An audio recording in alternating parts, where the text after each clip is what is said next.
Bismillahirrahmanirrahim.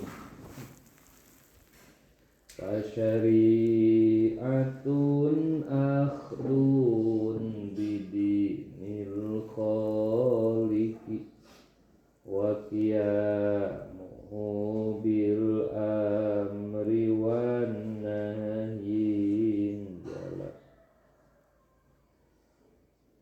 ari syariat keknanya ke agama Allah parentah sareng laranganana salila-lila. Tasnya wasyari'atun mangka ari syariat akhdun eta nyepeng bidinil kholiqi kana agama zat nu nyiptakeun wa qiyamuhu sareng ngalakonan jalma bil amri kana parentah wan nahyi sareng larangan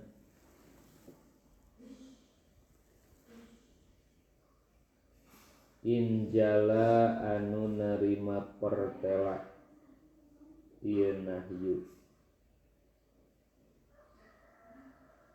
lama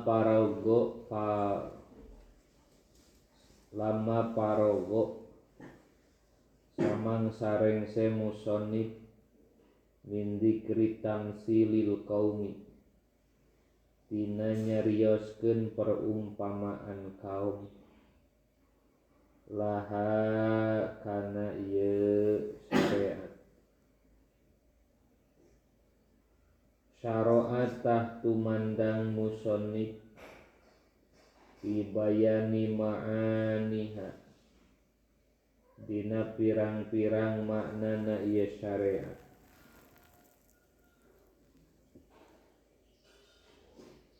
Pakola mangka nyarios musonib pasyariatun lapad pasyariatun ila akhirih. Yani ngamaksud musonib anna syariata kana sayakosna ari syariat. Akhduhu eta nyokotna jalma tawan nyepeng wattiba'uhu sareng nuturkeunana jalma lidinil ilahi kana agama pangeran wamtisaluhu sareng ngalakonan ieu jalma lil ma'murati kana pirang-pirang parentah wajtinabuhu sareng ngajauhan jalma al manhiyati kana larangan.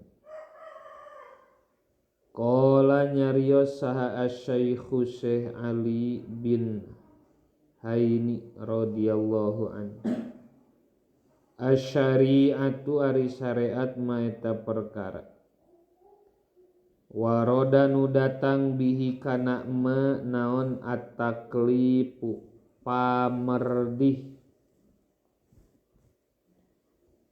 wal haqiqatu sareng ari hakikat maeta perkara asola nu hasil bihi kalawan naon at-ta'rifu ma'rifat bisyurutil ilmi kalawan pirang-pirang syaratnya biwasitati rusuli ku cukang lantaran para utusan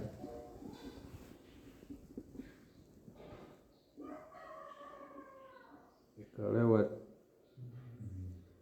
pasyariatu mangkari syariat muayyadatun eta nu dikuatan bil haqiqati kalawan hakikat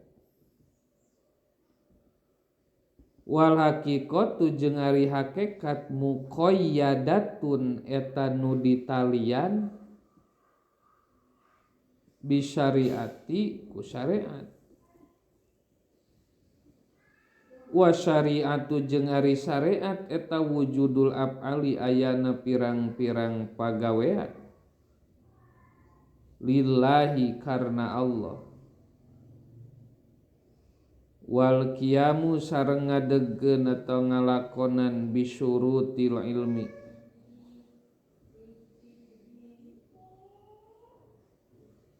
wal qiyamu jeung ari ngalakonan bisyuruti kana pirang-pirang syarat al ilmu eta nyaho biwasitati rusuli kalawan cukang lantaran para utusan.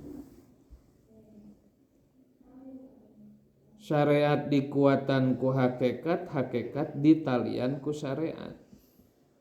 Syariat teh bukti ayana padamelan urang dipidamel karna Gusti Allah. Upami salat dilaksanakeun syarat sahna rukunna pangbatalna ditebihan eta teh keur ngalaksanakeun syariat. Wal haqiqatu sareng ari hakikat eta syuhudul af'ali nyaksina pirang-pirang padamelan billahi ta'ala kalawan Allah ta'ala. Wal istislamu sareng pasrah ligolabatil hukmi kana ngalindihna hukum bitakdirin kalawan takdirna la biwasitotin lain kusabab pelantara la biwasitotin lain kusabab pelantara. Ari hakikat mah nyaksina pagawean ka Gusti Allah Ta'ala. Orang salat dilaksanakeun dugi ka Gusti Allah ku salatna teh eta ngaranna hakikat. Salatna ngaranna syariat, dugina urang ka Gusti Allah ngaranna hakikat. Wa tariqatun akhdun bi'a wa tokal wara' wa azimatin karyadotin mutabatila. Ari torikoh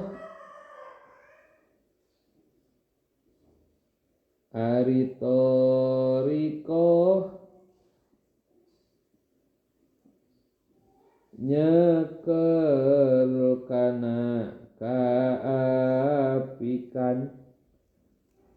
Ari torikoh nyekel kana kaapikan rejeng padilah deheus ka Allah Ta'ala. Rejeng padilah deheus ka Allah Ta'ala. Baca wa tariqatun akhdun bi'a wa tokal wara wa azimatin karyadotin mutabatila. Ari tariqah nyekel kana kaafikan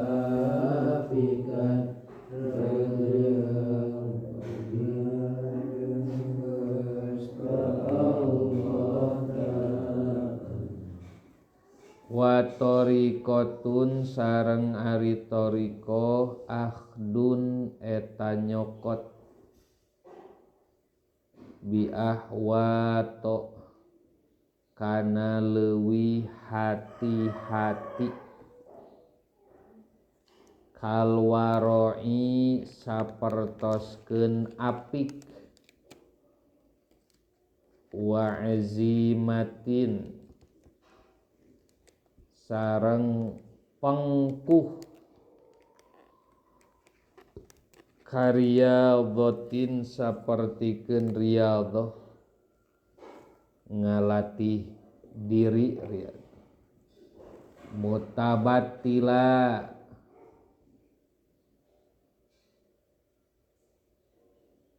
bari pegat menuju Allah, mutabattila bari pegat menuju Allah. Yani ngamaksud musannif anna tariqata kana sanyana ari tariqah indahum numutkeun para ulama ya ari ieu tariqah eta al akhdu nyandak bil ahwato kana nulangkung hati-hati.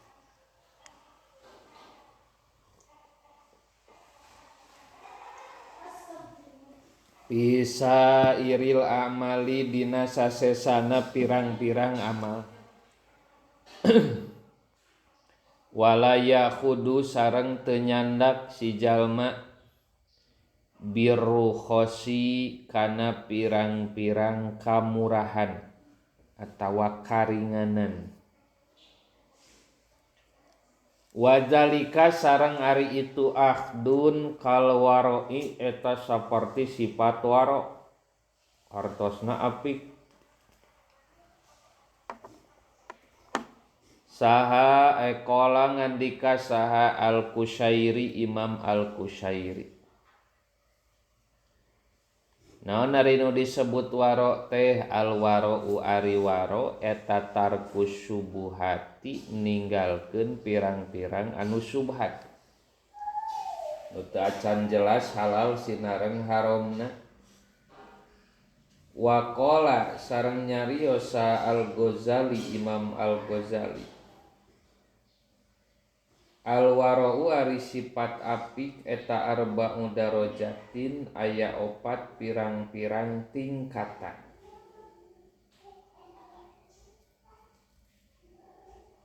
Adnaha ari panghandapna ieu darajah. Wara'ul adli eta waro adil. Wawa ari waro adil teh tatarku kullima ninggalkeun setiap perkara yahrumu nu ngaharamkeun hukana emas saha fatwal fuqahai fatwana para ahli fikih kariba sapertikeun riba wal muamalati jeung pirang-pirang transaksi al fasidati anu ruksak. Saur Imam Ghazali apik teh aya 4 hiji apik adil waraul adil. Anu disebut waro adil tarku kullima yahrumuhu fatwal fuqaha. Ninggalkeun sakabeh perkara nu diharamkeun ku ulama fikih. Ceuk fikih meunang jual beli haram riba. Dilaksanakeun jual beli tapi teu tiba kana riba, ta eta nu kitu ngaranna waro adil.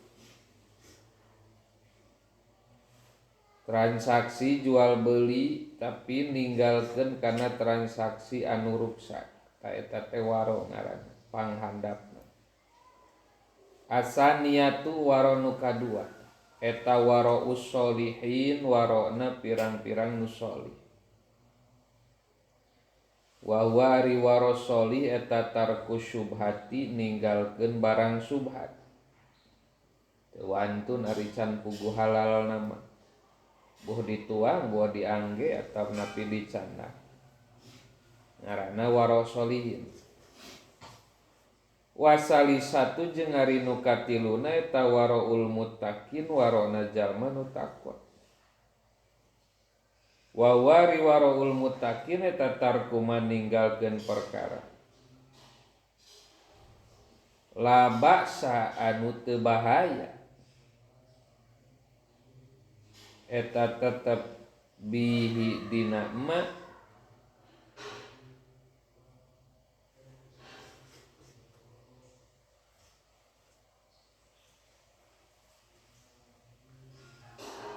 makhopatama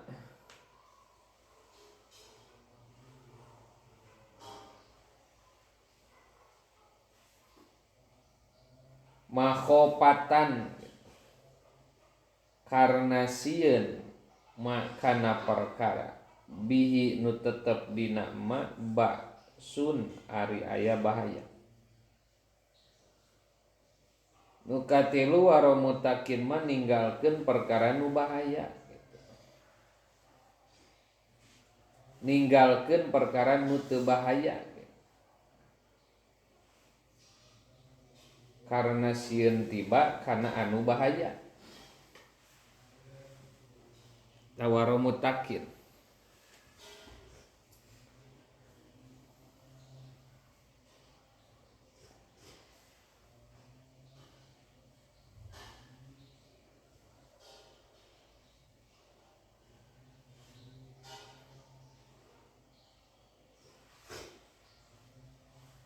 Kapayun ke dicontohan. Qala nyarios sa Sayyiduna Umar radhiyallahu an. Saur Sayyidina Umar kunna bukti kami nada'u eta ninggalkeun kami tis'ata a'syarin kana salapan tina 10 salapan per 10 al halala anu halal. Aya 10 rupa diasomkeun halal kabeh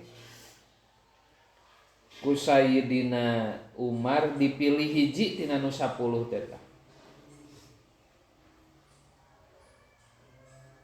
nya halal nya teu matak bahaya kitu. Nu salapan deui mah halal tapi aya pibahayaeun.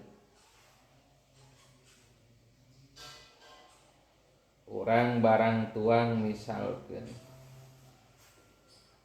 marek nyontohan waro mutakin tuangeun teh tos jelas halal rencangna teh aya sambel tuluy aya beuleum asin aya lalap tuluy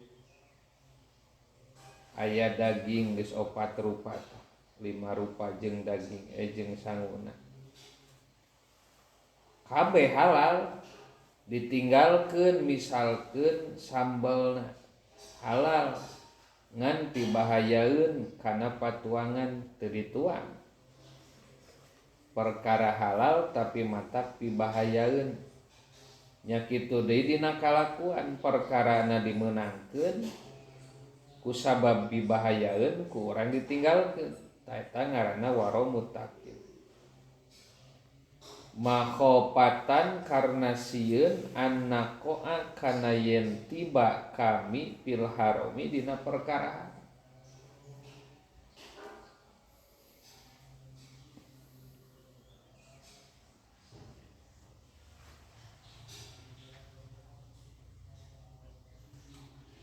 Arabiatun nu kaopatna eta waro usiddiqin warona para nabi. Wa wari waro siddiqin eta tarku maninggalkeun perkara wa ari emma teh munfakun eta nu dipecat anil afati tina pirang-pirang pancabaya. Eta babagian waro yuhka dihikayatkeun naon anna ukhta Bishril Hafi sayaktosna dulur awewena Bashir al-Hafi radhiyallahu an ja'at dongkap ieu ukhtun ilal imami Ahmada ka Imam Ahmad wa qalat nyarios ieu ukhtun inna sanyana kami teh nagzulu eta ninun kami pi satuihina dina teras kami patamarot tuluy ngaliwat bina ka kami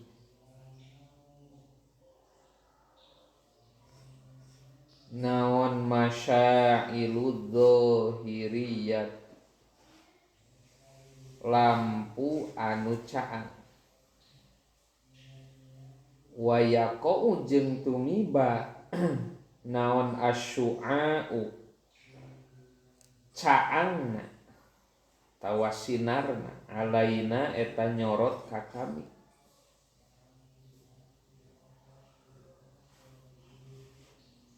apa ya juju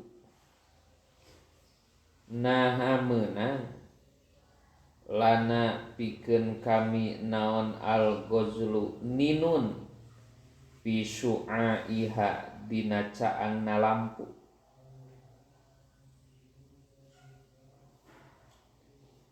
aya hiji awewe dongkap ka Imam Ahmad pangarsa abdi teh nuju ninun dina teras bumi tuluy ngaliwat we ka kuring teh aya cacaang tah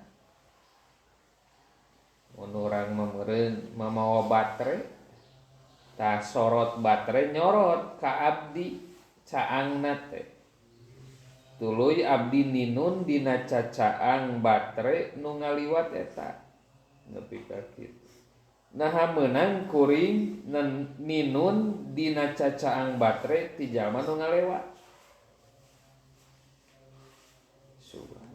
Pakola mangka nyarios sa Ahmadu Ahmad dijawab ku Imam Ahmad man eta saha anti ari anjeun apa ngariksa ki ka anjeun sa Allah Gusti Allah apa ngariksa ki ka anjeun sa Allah Gusti Allah Pakolat mangka nyarios ieu uhtun teh Ukhtu Bishril Hafi ari kuring teh dulur awena Bashir bin Hafi pabaka teras nangis ieu Ahmad Imam Ahmad waqala Imam Ahmad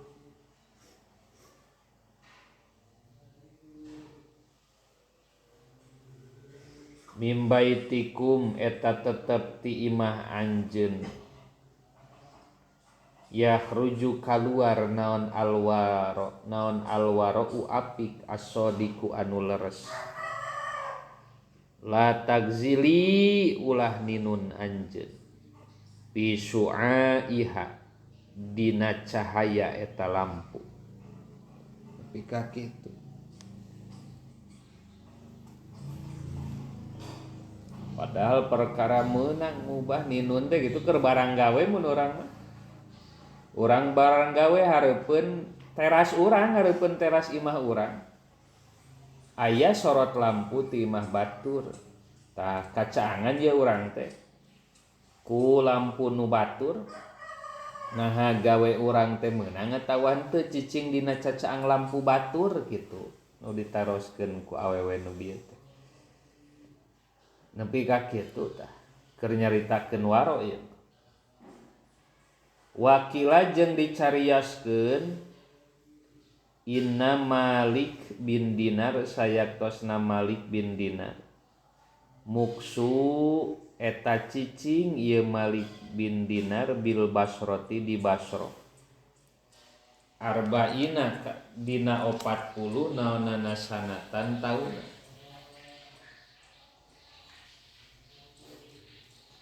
palam yasihu mangka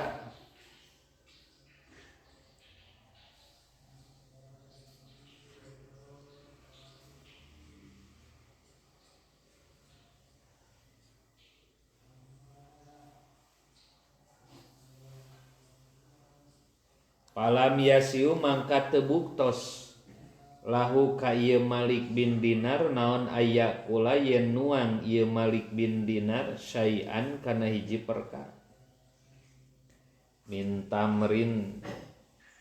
tamril basroti tina korma basro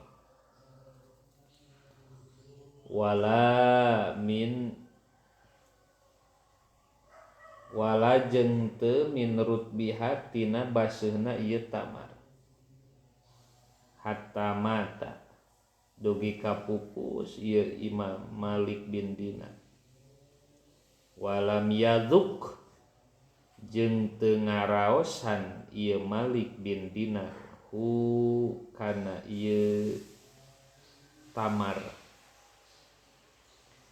wa kana jeung buktos ieu Malik bin Dinar idang kodo di mana naon waktu rutbati waktu basi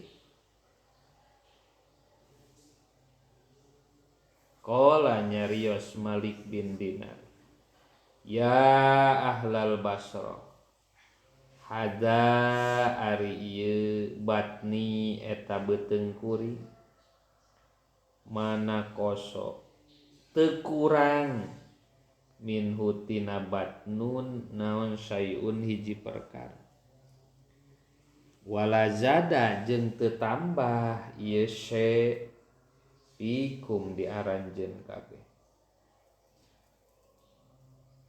wakila jeung dicarioskeun li Ibrahim bin Adham ka Ibrahim bin Adham ala tasrobu naha teu ngaleueut anjeun min ma'i zamzam tina cai zamzam pakola mangka nyarios ieu Ibrahim bin Adham laukana lamun buktos li eta tetep pikeun kuring naon dalu timba la syarabtu yakin rek ngaleueut kuring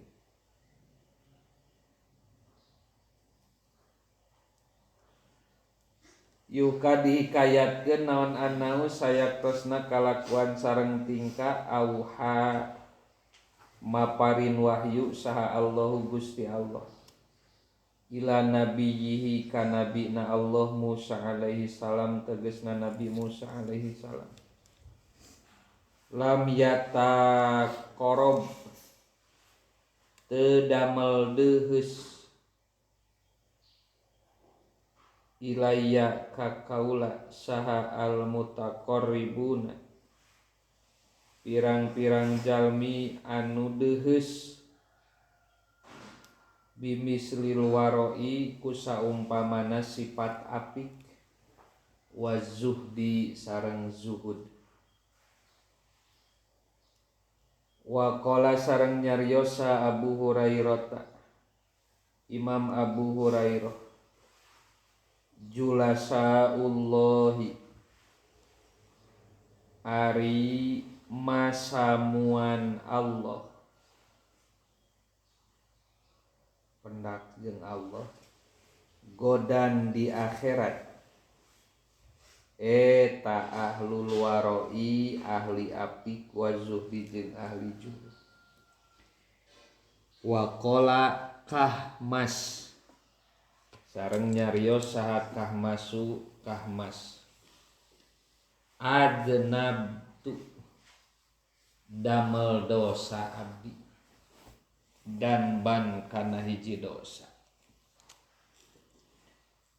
abeki nangis abdi alaihi kana ieu danbun mungdu arba'ina dina waktu 40 naonana sanatan tahunan hiji dosa dicencerikana 40 tahun wadalika sareng ari itu adnabtu dan ban abdi annausanya nakalakuan sareng tinggi kieu dosana teh zaro berkunjung dongkap ni ka kuring saha ahun dulur lalaki li pikeun kuring Pastaroitu teras meser abdi teh bidanikisam sama katin kana lauk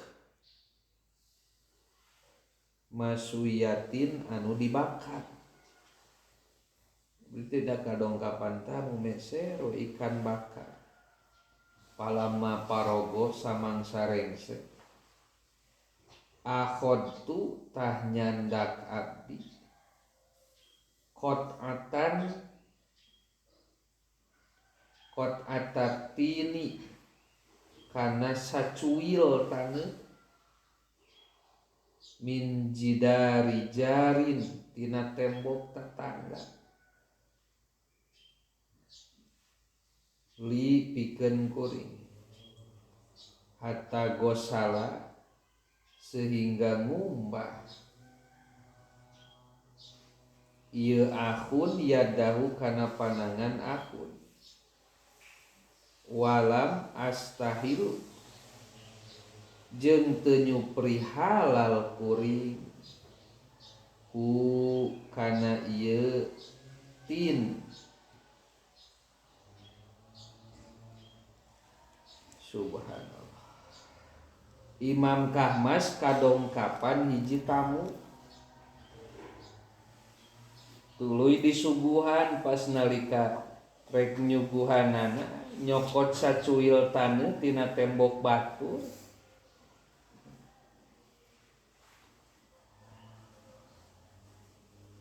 tuluy ayeuna eta tamuna ngumbah kana pananganana ari kuring teu menta halal heula kana nu boga tin nu boga tan. Tin teh buah tin lain taneuh punten. Kana sacuil buah tin. Tapi kuring teu menta halal. Eta dosana hiji teu menta halal ka batur tina hiji barang anu saeutik. 40 tahun dia cerita. Kila dicarioskeun wakana jeung bukto saarojulu hiji lalaki. Yaktubu eta nyerat ieu rojul. Rokatan kana lamak wa huwa sareng ari rojul fi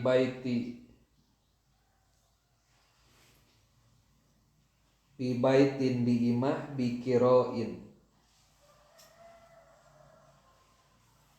kalawan jalan nyewa.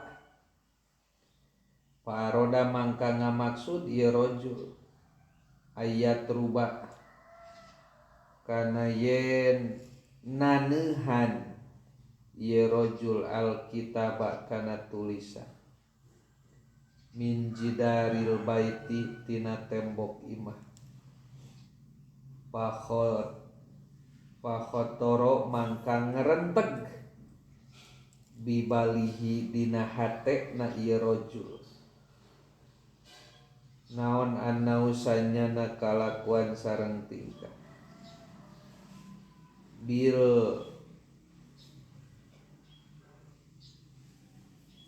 karoi kalawan nyewa suma annahu tuluy sanyana ieu rojul teh khotoro eta ngerenteg rojul bibalihi dina hatena rojul naon annahu sanyana kalakuan sareng tingkah la khotoro eta teu ngerenteg lihada kana ieu karo pataroba mangkana neuhan ieu rojul ngahapus naneuhan alkitab kana tulisan pasami'a teras nguping ieu rojul hatipan kana sowanten hati. Ari sowanten hati teh aya sora eueuh rupa kakuping sowanten wungkul. Yaqulu nyarios ieu rojul saya alamu bakalda sia kulu nyarios hatib saya soraneuh rupa teh saya alamu bakalnya saha al mustakhifu anu ngentengkeun biturobi kana tanah makana perkara yalqonu tumiba ieu turobhu kana emak godan di akhirat mintu lil hisabi tina panjangna hisaban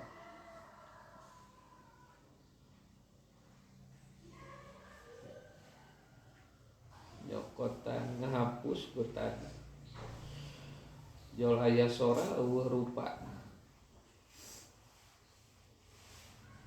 kade ulah ngenteng-ngenteng kana saeutik taneuh sabab mungkin di akhirat bakalilah hisabanana sok sanajan saeutik nu dicokot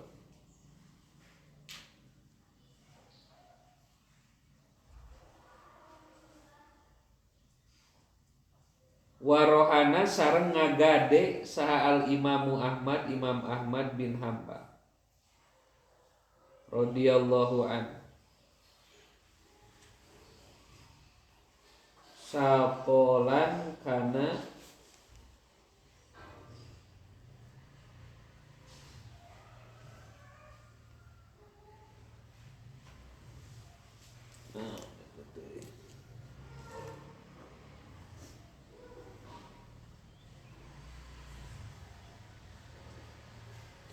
kana timba ingda bakolin disandingeun tukang sayur bimakkata di kota Makkah harosa ngajaga ha kana ieu harosa ngajaga ha ka ieu bakoli Makkah sallallahu Gusti Allah taala palamma aroda samangsa ngamaksud ieu bakol paka kahu kana mecahkeun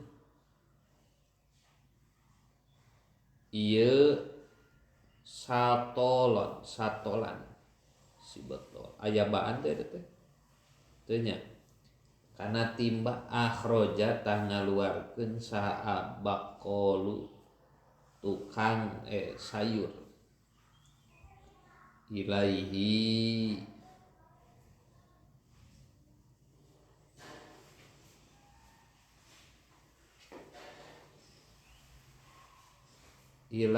kana ieu satlaeni kana dua timba waqala jeung nyarios ieu bakol khud kudu nyokot anjeun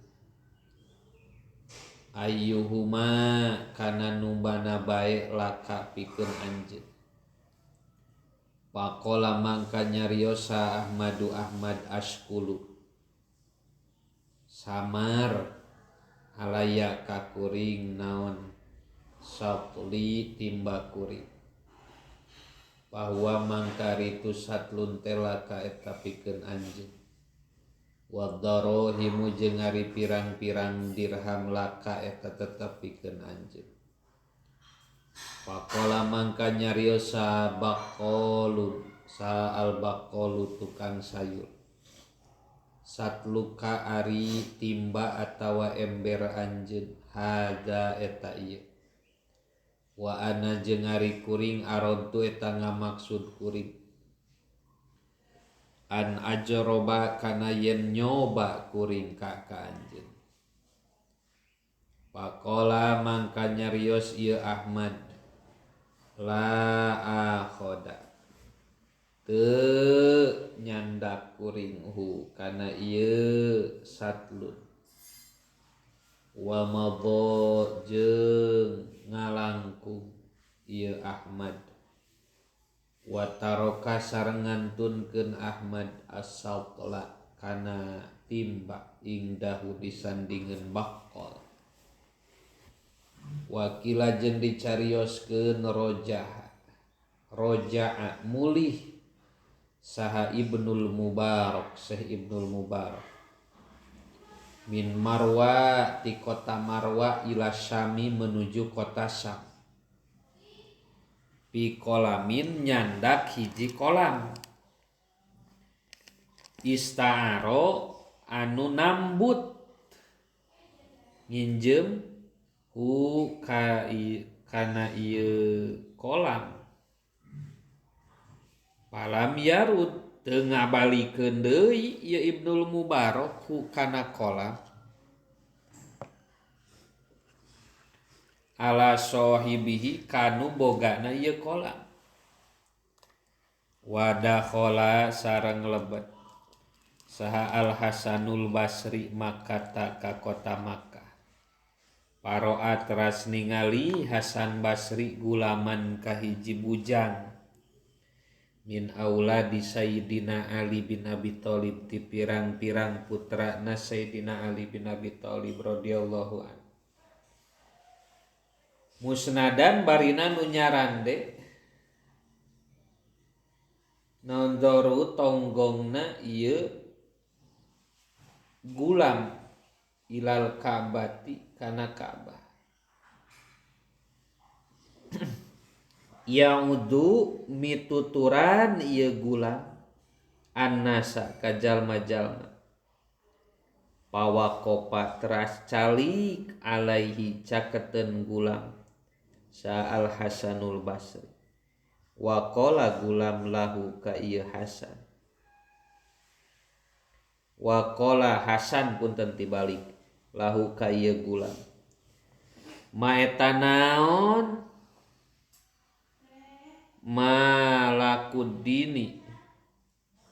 Malakuddini ari sendina agama.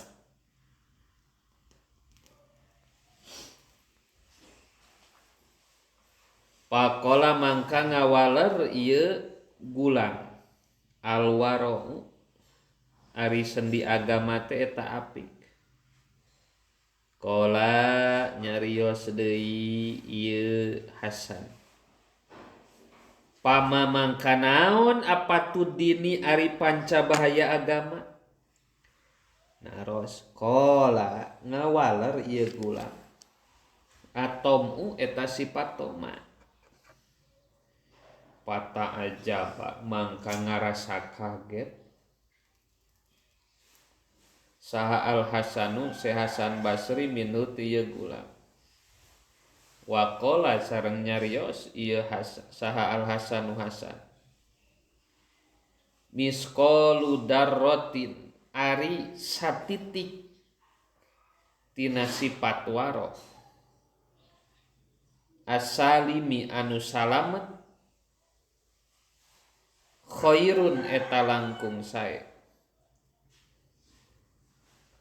Min alfi misqalin tinimbang 1000 misqal. Minas saumi tina puasa. Wasolati jeung tina salat. Qala wa qalu sareng ari cariosan musannif wa azimah lapad azimah wa azimatin kariyadatin mutafatilah. Hiya ari azimah lugotan cek lugot al qasdu eta kadar-kadar ngamaksud al musammamu nu ditetepkeun. Wal muradu jeung ari nu dimaksud bihaku azimah guna di dieu al jiddu sungguh-sungguh. Wasobru jeung sobar alal amri kana parentah. Asyaki anu berat ala nafsi kana diri al mukhalifi nu nyulayaan. Lahwaha kana kahayana ieu nafsu. Wadzalika sareng ari itu azimah kariyadatin nafsi eta saperti ngalatih hate. Wahamliha jeung mawakna nafsu alal a'mali kana pirang-pirang amal allati anu yak tadi anu ngudukeun ha kana ieu amal naon al khol saha naon al khuluqu pirang-pirang ciptaan al matlubu nu disuper kasahuri sapertikeun hudang tina waktu sahur wal ju'i jeung lapar wa zuhdi jeung zuhud nyepet wasumti jeung repeh wal uzlati jeung uzlah ninggalkeun karamean uzlah wa tarkil musyahiyati jeung mashhiyati jeung ninggalkeun pirang-pirang larangan wa ghairiya jeung lianti tarkil musyiyat mimma tina perkara yuqarribu nu nyaketkeun ieu mah ilallahi ka Gusti Allah subhanahu wa ta'ala. Sibeurang teuing wallahu a'lam. Rabbana